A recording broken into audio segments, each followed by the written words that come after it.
Итак, всем доброй ночи. Знаете, дорогие друзья, как вы уже заметили, за моими форумами, за моими прямыми эфирами очень внимательно следят многие великие могуйки 20-го поколения. И стоит там появиться какой-нибудь идеи, стоит там вопрос какой-нибудь, скажем, задают мне насчет того, а вот вы покажете там еще подобный ритуал или на эту тему. И как только я что-нибудь объясняю и говорю, что в скором времени будет, иногда даже слова говорю, какие обычно произносятся, и я человек занятый, знаете, постоянно загруженный, и говорю, уже и забыла об этом, а потом смотрю, великие могуйки начинают это выкладывать, какую-нибудь белиберду напридумают и выложат. И становится обидно и неприятно, потому что понимаешь, что такую идею испоганили, такую хорошую работу, которую ты могла, да, достойную работу, исковеркали, просто нагадили и выставили. И как я уже обещала, сколько увижу моих идей, столько буду исправлять это и давать достойные работы. До того момента, пока они не поймут, что мои идеи забирать не стоит, потому что в любом случае я покажу лучшую работу, а значит бесполезно это делать. Вот до этого дня мы будем, как только увидим что-либо из моих тем, будем показывать настоящий труд. Итак, у меня есть уже ритуал лавр Дафны. И, ну, как обычно, да, слышали звон, да не знают, где он. Все начали с лавром что-то делать, лавровыми листьями какой-то примитив выкладывать. Особенно мне нравится такой примитив у Степановой взятый. Там пшеницу, значит, кинуть, воду лить, сверху платок. Детский сад просто. Вот этот уставный метод, который такой, знаете, не то, что работает или не работает, но если человек сильно, у него все сработает, в принципе, но это не тот случай, когда действительно реально финансы растут. Это так, знаете, из области симарон. Ну вот как кошельки заряжать, еще какую-нибудь хренотень. Вот великие ритуалы великих магуев. Так вот, я хочу вам подарить ритуал весьма сильный и эффективный. Вернуть удачу. Вот с помощью лавра. Этот ритуал надо проводить 6 дней кряду. 6 ночей, точнее, или, ну, когда сумерки. Что для этого нужно?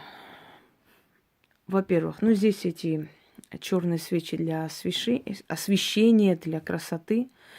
Черный алтарь. Что такое алтарь? Объясняю с нуля для тех людей, которые 500 раз задают этот вопрос. Что такое алтарь? Алтарь – это то место, где ты проводишь ритуалы. Желательно алтарь в одном месте установить, чтобы все время эта сила стекалась и собиралась воедино, в одном месте. Но если нет возможности, можно алтарь переносить. Некоторые люди специально заказывают круглый стол, маленький столик. Объясню, почему это надо. Чтобы всю вашу жизнь деньги шли по кругу и обратно возвращались. Это очень хорошо, и не зря ведьмы, колдуны имели такие круглые столы. И вообще в салонах всяких в древние времена, да, салоны там развлечений, салоны светские, везде были круглые столы. Круглый стол короля Артура – это тот стол, за которым все были равны. Но здесь не тот случай, здесь в принципе, денежная сила, чтобы она всю жизнь вот так по кругу шла и возвращалась к вам обратно. Поэтому круглый стол, он уже как априори говорит о постоянном движении денег и имущества от вас и обратно к вам. Потратили, снова вернулось. Вот так вот. Дальше. Есть определенные атрибуты богатства, которые нужны.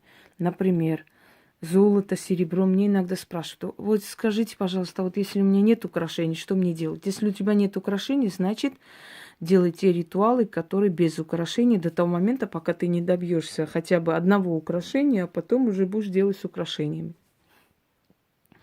Нельзя вызывать денежную силу какими-то пластмассовыми штучками, нельзя вызывать денежную силу какими-то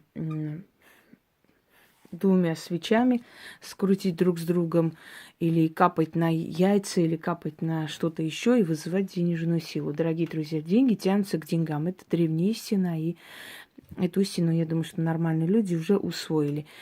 Атрибуты богатства, атрибуты денег тянут эту силу. Эта сила узнает себя и приходит. Если вы на полу со стеклотарой или этими баночными крышками будете призывать денежную силу, которая одна из самых сильных, одна из самых мощных на Земле сила, она сильнее даже силы любви. И вы, если эту силу будете призывать без уважения, у вас никогда не будет денег и вообще удачи. Люди ленивые хотят чуда, ничего при этом не делая, не прилагая никакие усилия. То есть они хотят призвать денежную силу, но при этом не потратиться, ничего не сделать. То есть усилий никаких не прилагать. Вот им сказали там какую-то нить купить, она вам удачу принесет, какой-то талисман удачу принесет, какие-то свечи там самые дешевые можно поставить, крутить и вот деньги призывать, да. Что еще? Пластмассовые какие-то склянки, пластмассовые какие-то эти горшки, можно в них делать ритуал.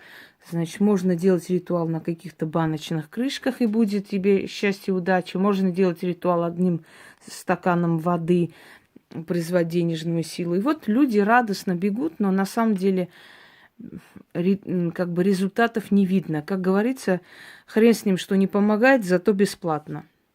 Но если вы хотите призвать денежную силу, вы должны стараться для начала делать такие ритуалы, которые вам позволят хоть как-то улучшить жизнь, потом начать покупать благовония, потом ткань на алтарь положить, потом взять определенные атрибуты, которые все время вам пригодятся в ваших ритуалах. Ну, например, котелок какой-нибудь, какую-нибудь маленькую емкость, где можно сжигать это все и делать, потому что вам постоянно понадобится будить эту денежную силу. Ну, например, собрать какое-то количество украшений, положить красиво, чтобы, ну, например, как-нибудь купить хотя бы самый маленький бриллиант, потому что я вам уже объясняла и говорила, что бриллиант – это тот камень, который не любит одиночество. Бриллиант всегда окружает себя роскошью. Стоит человеку подарить хоть самый маленький бриллиант, или сам человек накопит хотя бы за 10 тысяч, знаете, купит очень тонкий, очень маленькое бриллиантовое кольцо. Я вам сейчас покажу. Это я специально взяла для больших колец, потому что они выскакивают все время. И я взяла специально маленькое колечко, чтобы можно было надевать более такие, ну, массивные, чуть больше. Люди же не все люди знают мой размер пальцев. То есть вот это тоже чуть-чуть, знаете, не свободно. То есть свободно слишком. Если там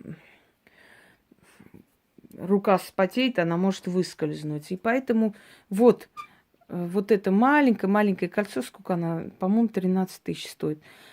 И вот это бриллиант. Масюсенький такой бриллиант.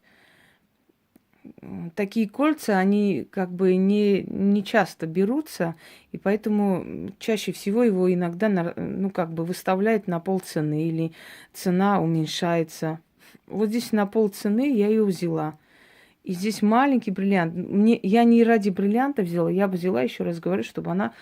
Вот есть белое кольцо, есть и желтое, такое же маленькое, для колец, чтобы она не выскальзывала, вот так вот надевать. Но здесь видно, а если кольцо массивно высокое, под ним она вот так вот под ним заходит и не видно. Но бриллиант, видите, доступно, можно накопить и купить вот такой маленький бриллиантик. А потом этот бриллиант потянет в вашу жизнь еще какое-нибудь кольцо, еще что-нибудь, еще подарок. Это проверено, дорогие друзья, это проверено, поверьте мне.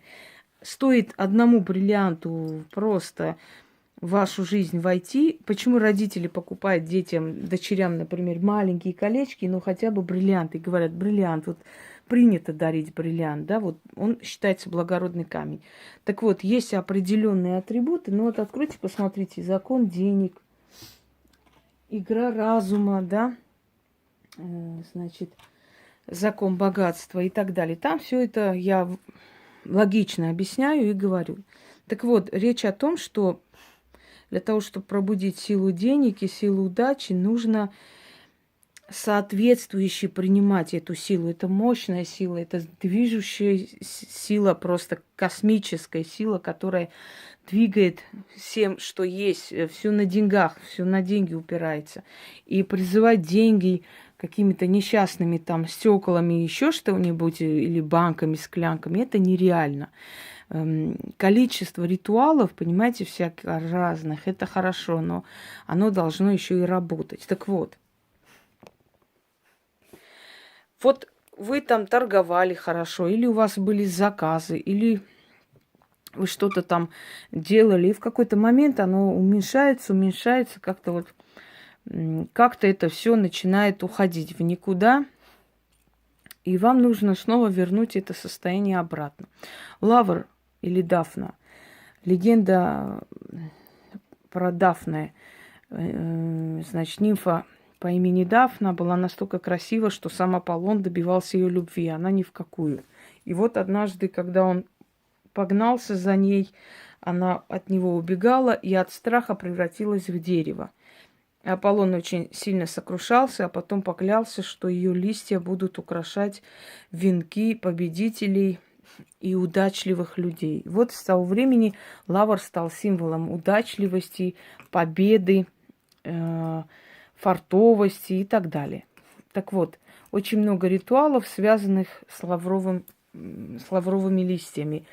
И один из них я хочу вам подарить. Я уже дарила вам с лавром.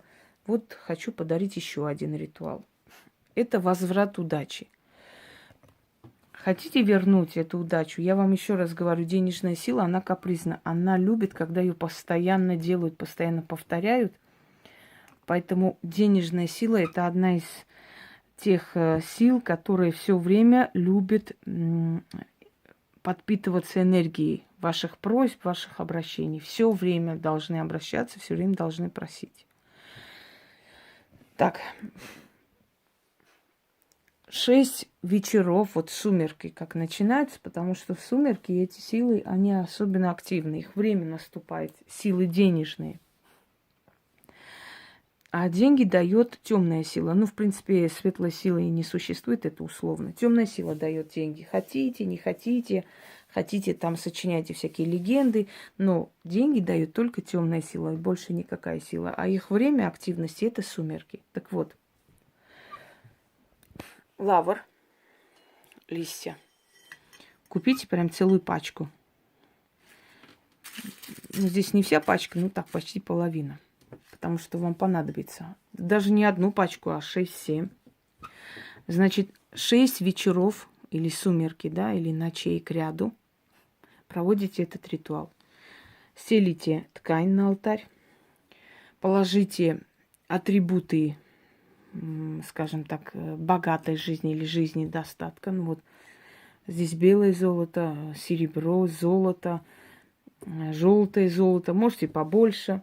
Сами должны тоже, если есть у вас украшения, надевайте, потому что это призыв, вот так призываешь эту силу, и сама должна быть в этих атрибутах богатства. Значит, зеленая свеча. На одной стороне пишешь свое имя. Далее здесь пишите удача слово. Можно маркером, можно там нацарапать деньги. Ай, ёкала мене, говоря по-русски. Вот только поменяла алтарную ткань, обязательно надо было мне... Уже накапало сегодня и сейчас тоже. Ну ладно, что теперь. Обычное дело, рабочие будни. Вот, поворачивайте сюда. Значит, ваше имя, с одной стороны удача, написать, с другой деньги. Имя можно более крупным планом. Котелок. атрибуты богатства и звоночек. Мы сейчас звонить не будем, потому что рядом дети у нас через стену, а здесь очень прям хорошая слышимость. Вот один раз зазвоню и все. Значит, так, успокойся, Пуся. 6 вечеров. Читайте по 6 раз. Сжигайте этот лавр. Ходите по комнате, чтобы дым распространялся везде и всюду, потому что лавр притягивает денежную силу обратно. Есть у него такая особенность. И колоколом звените, то есть вот зажгли, ну, можете поставить там в центр, если нет возможности все время зажигать, поддерживать дым, звенить этим колоколом, читать 6 раз, а потом, значит, один лавр положите под коврик с внутренней стороны. Все, вот гасите это все. Можете убрать подальше, можете оставить, если ночью делаете. Следующий день точно такие же действия. Следующий вечер или ночь. Такие же действия. 6 раз читаем, зажигаем, чтобы дым лавра шел по всему дому. Звенить в колокольчик. Вы поймете, почему и как. Еще один лавр положите под коврик. За 6 вечеров вы эту денежную силу вернете обратно, восстановите свою торговлю, все, что есть. Если у вас все время это происходит, значит, делайте это все время. На рабочем месте спрашивают, можно делать? Можно делать, если у вас есть возможность там. Но нужно делать в сумерки. Если вы допоздна работаете, ну, сейчас, в принципе, рано темнеет, то можете делать. Можете перед уходом сделать, это все погасить, уйти в следующий день. Опять же, после рабочего дня сделать и закрыть и уйти. Но 6, не прерывая, 6 вечеров к ряду, она вернет эту силу удачи, возобновит торговлю. Постоянно делать. Начали. Вот, зажгите. Немножко трудновато, я сейчас не могу отвлекаться, но вы сможете зажигать и читать, да? Вот так.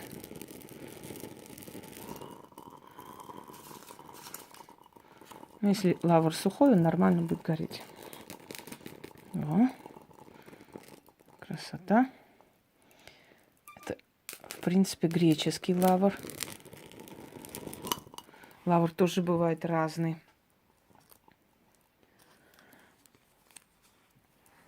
Это не только для торговли, это для людей, у которых там, например, удачная была полоса, да, и потом как-то вот все остановилось. Снова можете читать. Не ленитесь, сами делайте, дорогие друзья. А то мне сегодня написали, я говорю, вот сделайте этот ритуал.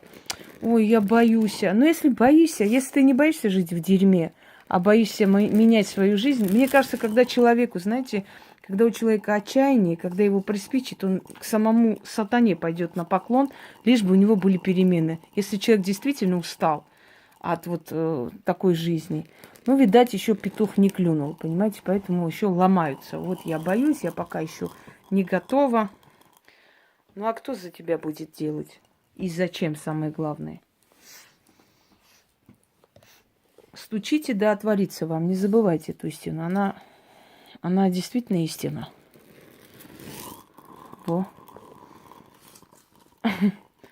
Видите как? Я когда с лавром делаю для себя иногда, редко, конечно, сапожник без сапог. Хотя мне эту удачу и вернуть не надо, как обычным людям. Потому что у меня энергия такая, мне и мысли хватает иногда, чтобы все вернуть. Опасаюсь иногда, зажигаю лавр, потому что она настолько вот так прямо горит вот таким пламенем. Сейчас еще последний.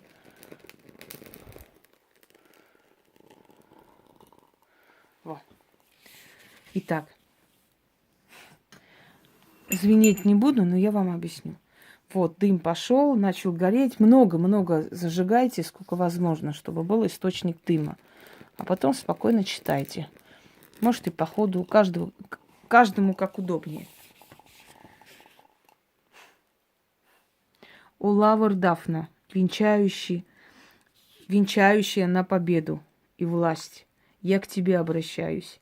и прошу, и заклинаю тебя мне помощь свою и покровительство дать. Я через тебя желаю деньги и силу удачи обратно позвать. Горит лавр Дафна, пламя с лавром обнимается, дым священного лавра по дому растекается. Удача через дым возвращайся ко мне. Ой, извиняюсь, я устал немножко. Удача через дым лавровый ко мне возвращается. Сила денежная пробуждается. Дым растекается. Колокол звенит. Звените. Сила фартовая просыпается. Добро рекой ко мне стекается. Удача возвращается. О, лавр Дафна, с пламенем сливайся. О, сила денег ко мне возвращайся. О, сила богатство, со мной обнимайся, звон звонкий звени, деньги разбуди и ко мне верни фартовую силу, за руку бери, к моему порогу ровной дорогой веди, приведи, и в доме моем навек посели. Горит лавр Дафна, пламя с лавром обнимается, дым священного лавра по дому растекается, удача через дым лавровый ко мне возвращается, сила денежная пробуждается, дым растекается, колокол звенит, сила фартовая просыпается, добро рекой ко мне стекается, удача возвращается. Еще раз читаю. 6 раз нужно это читать. 2 раза есть повтор, припев, я и так пишу. О, лавр Дафна, венчающая на победу и власть, я к тебе обращаюсь, я прошу и заклинаю тебя, мне помощь свою и покровительство дать. Я через тебя желаю деньги и силу удачи обратно позвать. Горит лавр Дафна, пламя с лавром обнимается, дым священного лавра по дому растекается, удача через дым лавровый ко мне возвращается, сила денежная пробуждается, дым растекается, колокол звенит, сила фартовая просыпается, добро рекой ко мне стекается, удача возвращается. О, лавр Дафна, с пламенем сливайся, о, сила денег ко мне возвращайся, о, сила богатства со мной обнимайся, звон звонкий звени, деньги разбуди, и ко мне верни, фартовую силу за руку бери, к моему порогу ровной дорогой веди, приведи, в доме моем навек посели.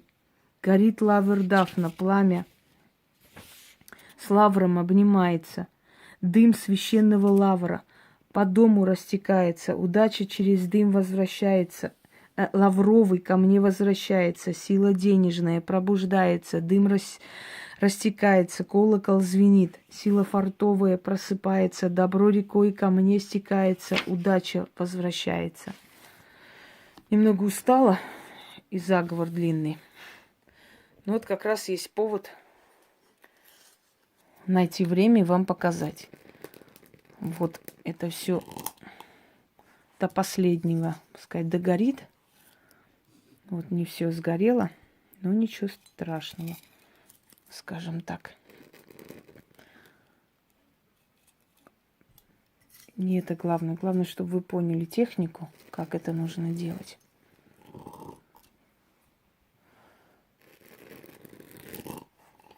Главное создать лавровый дым.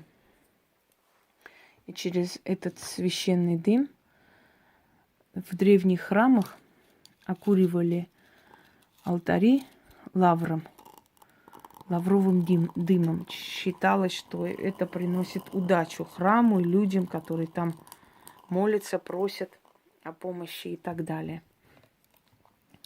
Не забывайте, вот деньги к деньгам, богатство к богатству – это не пустые слова и не просто так сказано. Это полная реальность, и силу богатства нужно призывать именно богатыми алтарями, чтобы она притягивалась. После того, как вы сказали, это потушите, дорогие друзья. Все, можете убрать. На следующий день эту же свечу использовать. 6 вечеров к ряду или ночей к ряду провели в конце оставляйте эту свечу догореть, до конца догореть.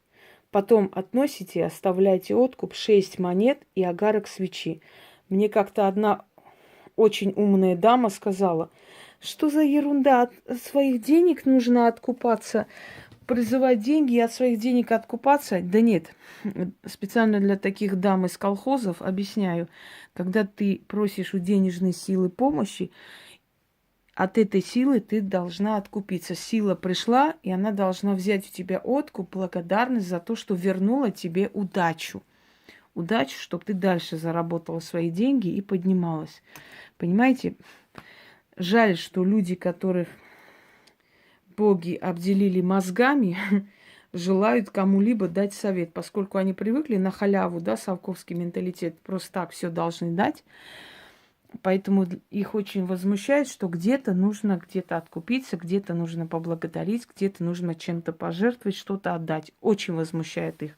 И поэтому они стремятся туда, где дешевые какие-то ритуалки, но где не нужно ничего покупать, не нужно прилагать никаких усилий. И вот ждут вечность, пока у них что-нибудь там изменится. А я говорю так. Тот человек, который достоин перемен, и достоин счастья, и достоин взлета в жизни, он придет, он сделает как надо и получит. А кто недостоин, тот будет крутиться вокруг да около, просить, ныть, плакать, и так и останется в своем положении, потому что он просто недостоин. Понимаете, не каждый, кто смотрит, видит. Просто смотреть можно, как говорят, глядеть да не зреть, да, не дойти до сознания. Сделайте все правильно, будьте упорны, и у вас обязательно жизнь изменится. И тысячи людей это уже подтвердили. Вы ничем не хуже их, всегда помните. Они не боги, они такие же люди, как вы. Просто упорно добились своего. Всем удачи, всех благ, и пусть ваша удача всегда будет с вами. Всего хорошего.